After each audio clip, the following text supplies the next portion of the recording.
And we start the 5 with the latest on a city under siege. Gunfire erupting in Anacostia last night, and it was all caught on a neighbor's doorbell camera. That neighbor sharing this video with Fox 5, saying it's not the first time. Fox 5's Lily Zhang live tonight with that story. Lily? Right now at 10, porch pirates targeting a D.C. neighborhood over and over again. We have exclusive video tonight of the string of thefts.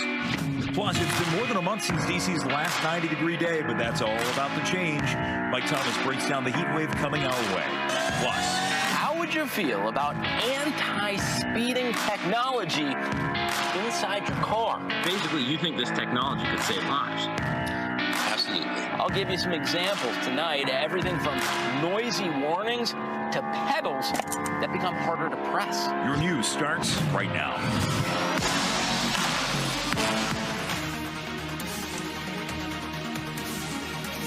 And we start the 10 tonight on the Weather Watch. It is definitely heating up across the region, but guess what? It is only the beginning. Yeah, okay, so by this time next week, we could be talking temperatures nearing 100 degrees. Mike Thomas joining us in studio here with more on this heat wave that is coming our way. What we know is that... Can you do Chroma? Let's talk right now about what we're seeing as we give you a look at our cameras outside right now.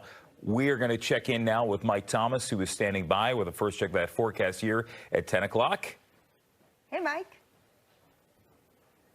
You hear me? We got you, Mike. Let's go. All right, perfect. Let's go. Go ahead and pull up graphics for me. There you go. Euro News. The news. Hundreds of thousands of football fans prepare to descend on Germany for Euro 24 as police deploy a massive security effort.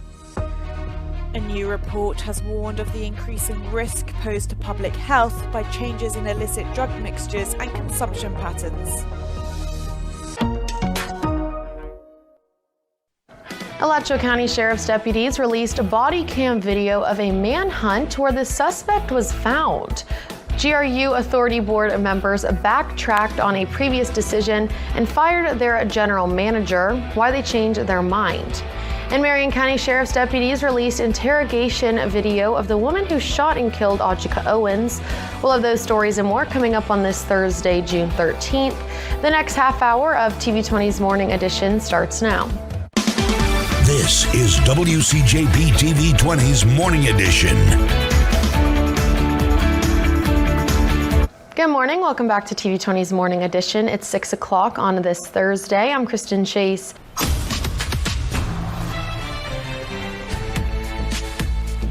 The NYPD investigating multiple acts of vandalism targeting the homes of Jewish leaders at the Brooklyn Museum and the Palestinian Mission on the Upper East Side.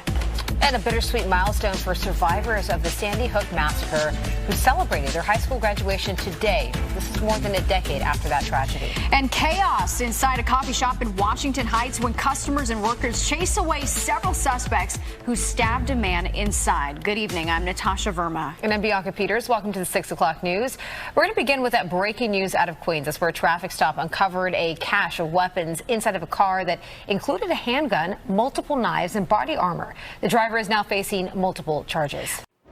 Right now, 4:30, another round of heavy rains moving in later today. Who will see that threat for flooding again coming up? And this morning, people in Martin County waking up to damage after a confirmed EF1 tornado ripped through the area. Plus, so it's sad, mad, and also it's really hard to find a place to stay. Travel coming to a halt. What people are left to do after hundreds of flights were canceled across South Florida. Live, local, late-breaking, WPBF 25 News Mornings starts now. Right now at 4:30, people in Hobe Sound waking up to this, the aftermath of a confirmed EF1 tornado. Take a look. You can see that extensive damage the twister left behind after hitting Hobe Sound yesterday. And just down south, the life-threatening flooding across Miami-Dade and Broward counties. Governor Ron DeSantis declaring a state of emergency for several counties across the southern parts of our state. And the threat for even more flooding continues today. Take a look at the live radar. Our first warning weather team is tracking a disturbance off the coast of Florida. I want to say good morning to you. With all that being said, it's 4:30 here. I'm Stephen Graves. And I'm Taylor Hernandez. Thanks for waking up with us on your Thursday. Now on CBS 12 News this morning, people in Hobe Sound recounting the moment an EF1 tornado swept through yesterday morning. ceiling started vibrating really hard. And I noticed that the wind was creating a suction chamber and opening the door over and over and over again. We're live this morning to look at the damage and looking at the streets still closed this morning. Tracking a couple of showers out there for us. We're going to time out when more thunderstorms, though, return later today. This morning, we are live from the Palm Beach County Food Bank where our Feed the Need campaign continues. The growing number of people turning to places like this for help and how you can make a difference. It's a new day. This is CBS 12 News This Morning. Well, some of our communities waking up to damage and flooding on roads they take every day. Thank you for joining us. I'm Matt Lincoln. And I'm Danielle DeRoss in for Sam Kerrigan. The National Weather Service confirming an EF1 tornado swept through parts of Hobe Sound late Wednesday morning. The Fox 29 Morning News starts now. We've got you covered. All of a sudden the pressure dropped, ears were popping, but the kids were safe and we're all safe. In cleanup mode after a twister tore through parts of Martin County just ahead, we have crews in Hobe Sound, one of our most impacted areas, how cleanup efforts are looking. In the weather, boy, crews had to postpone the demolition of a building where a mass shooting happened at Stoneman Douglas High School. The new date, we'll talk about it straight ahead. And unplugging from the everyday and connecting for a greater cause. 200 paddlers cross the Atlantic are going to cross the Atlantic for cystic fibrosis. TA Walker celebrating an event that makes us proud to call this place home. Well, they're on the go already, and we're on the go at 7 o'clock. Boy, a lot to get to, including that massive cleanup, not only Hobe Sound, but all around the area today. It's that severe weather that we experienced, so the question is, what are we going to experience today? Live from Fox 4, this is breaking news. All right, Southwest Florida is definitely saturated, but look at this. We are waking up just a little bit drier on this Thursday morning. Thanks for being with us. I'm Amy Wegman. And I'm meteorologist Trent Eric. It is nice to see that, but there are some places in town right now where the rain is picking up, and it's Off the top at 9, a flood of trouble across South Florida after hours of heavy downpours and relentless rain turned many neighborhoods into rivers, causing drivers to be stranded and homes to be flooded. And we're not over yet. Here is a look at the radar. Now, we are getting a much needed break from that rain, but we've got another round expected later this afternoon. And a live look outside, and look at that. We see a little sun peeking out as South Florida is still soaked. We have live team coverage. This is CBS News Miami Morning Edition. That was a nice little sight to see the sun just trying to make its way out, but hopefully it'll be like, There's always a little sun after the storm. And then it'll be back. Good morning, South Florida. It's 9 o'clock on this Thursday, June 13th. I'm Maribel Rodriguez. And we've had a nice start to the morning because at least it's been dry for a little bit. This is 7 News at noon. Off the top here at noon, the torrential downpours yesterday leaving streets inundated. Cars left stalled and stuck in the middle of the streets. Fire rescue lending a helping hand to a woman, guiding her out of danger and onto drier land. Seeping out. This is part of the reason you don't want to wade into those waters. Oil from a stalled vehicle leaking into the floodwater. Airports back to normal for now. Planes at Fort Lauderdale Hollywood International Airport taking off this morning. But more is in store as you take a live look at downtown Miami. The break from the rain, only brief. Good afternoon. A major soaking event. Many people only now getting the full scope of what happened. We have live team coverage from Miami-Dade to Broward, and we begin with 7's Olivia DeVenti. She is live in North Miami, where she spoke to a resident as she was evacuating her home. Olivia. Now, live on 10 Tampa Bay, keeping you informed, prepared, and connected. The news starts right now. And right now you are watching 10 Tampa Bay. Thank you for joining us. I'm Frank Wiley. We start this midday with recovery from heavy rainfall. This is from across the state too. This afternoon, Sarasota County is under a state of emergency because of damage just like that. Public Works set up a detour around this collapsed sidewalk and a retaining wall on Tuttle Avenue. From Tampa Bay streaming news leader, this is ABC Action News. A state of emergency is in place for 5 Florida counties today after heavy rain caused severe flooding throughout the state. A look at the areas impacted, and Governor DeSantis signing the next state budget into law. Coming up, we'll talk about the vetoes, the increases, and the reaction. Hello, everyone. I'm Paul Agrone. This is ABC Action News Plus. Yesterday, we told you that St. Pete City leaders were meeting. The Supreme Court refuses to limit access to the abortion drug mifepristone. I'm Skyler Henry outside the High Court detailing the justices' unanimous decision. And we'll have your full weather forecast coming right up. Your hometown station. You're watching KMVT News with Elizabeth Hadley and your weather with Heather Ann Wagner. This is KMVT News at noon. Good afternoon, Southern Idaho, and thank you for tuning in to your news at noon today. Former President Donald Trump returns to Capitol Hill to meet with House and Senate Republicans. WSMV4 News at 5 starts now with First Alert Weather. The first intense heat wave of the season is here. We're looking at current temps right now in the mid to upper 90s out there for some areas.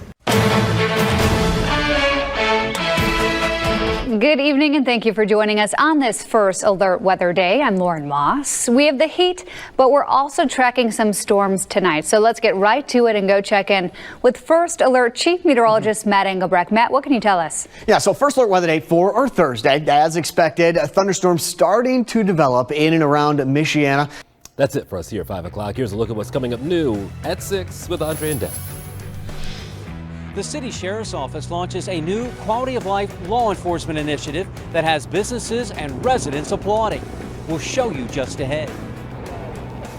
Fleet Week is taking over downtown Baltimore. I'm Kim Dacey. I'll take you there coming up. Live, local, late breaking. This is WBAL TV 11 News at 6.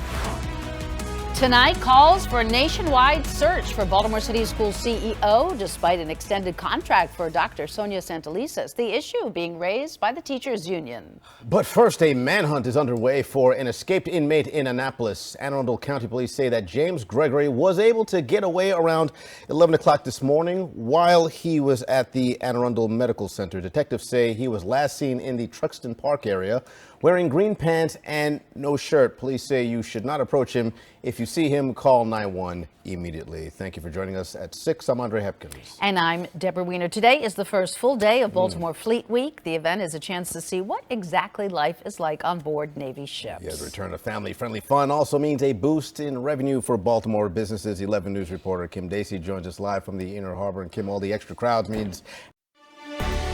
Count on LEX 18 News. Coming up, a water search leads to the recovery of a body in a Lexington reservoir, what we know so far. Plus, tased on the diamond. See the chaotic moment from Tuesday night's Reds game when a fan ran onto the field. We are meeting thousands of neighbors where they are, no matter their abilities and no matter their price point. And how a mobile market in Lexington is filling in the gaps for kids during the summer. LEX 18 News at Sunrise continues at 5 a.m. Good morning. Thanks for being here on Sunrise. It is Thursday, June 13th. I'm Michael Burke. I'm Evelyn Schultz with meteorologist Tom Ackerman. Now on K2 News, Portland police getting prepared for protests. What we know about their effort to bring back the rapid response team after it disbanded 3 years ago. 3 people are hurt after a crash into an apartment. What police and firefighters are saying about how it happened and how they freed someone trapped in that building. Right now, the Angels Rest Trail in the Gorge closed because of a cougar sighting. We hear from the trail runner who spotted the big cat, plus what you should do if you ever see one. The abortion pill is staying on the market. That's the ruling from the Supreme Court today. What this case was specifically looking at and who wrote the unanimous opinion. K2 News at 4 starts now. This is K2 News at 4, on your side. The outcome for this fall is really a community effort. Portland police preparing for the 2024 election. Today, the Bureau announced it's reigniting their rapid response team. The 50-member team is still gearing up for rollout. Good afternoon. Thanks so much for joining us for KT News at 4. I'm Deborah Knapp. And I'm Rick Asway. The original team dissolved in 2021. All 50 of its members resigned. A random act of violence. It really did make me sick to my stomach when I first heard it. 1 year ago today, claimed the lives of Ina Kwan and her unborn child. The latest on the case as Seattle's Belltown community still mourns. The nation's highest court unanimously preserving access to the abortion pill. What it means for those seeking care. putting their whaling canoes back in the water. There's so much overwhelming joy. A lengthy legal battle draws to a close, giving a small Northwest tribe the green light to hunt gray whales. And the healing power of nature. Our Environment Northwest team returns to a much greener Columbia River Gorge, years after the Eagle Creek fire annihilated the forest. This is King 5 News at 5 with Joyce Taylor. Court documents describe her killing as senseless and random. Tonight on Evening, from the best berries Take a bite.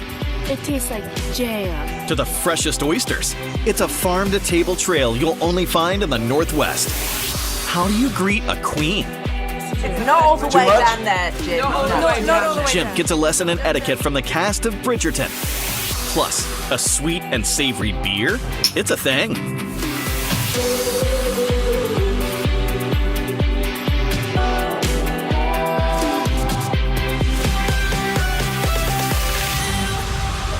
Hey there, friends. Thanks for joining us on this show. I am Kim Holcomb, alongside St. Brian and Jim Dever.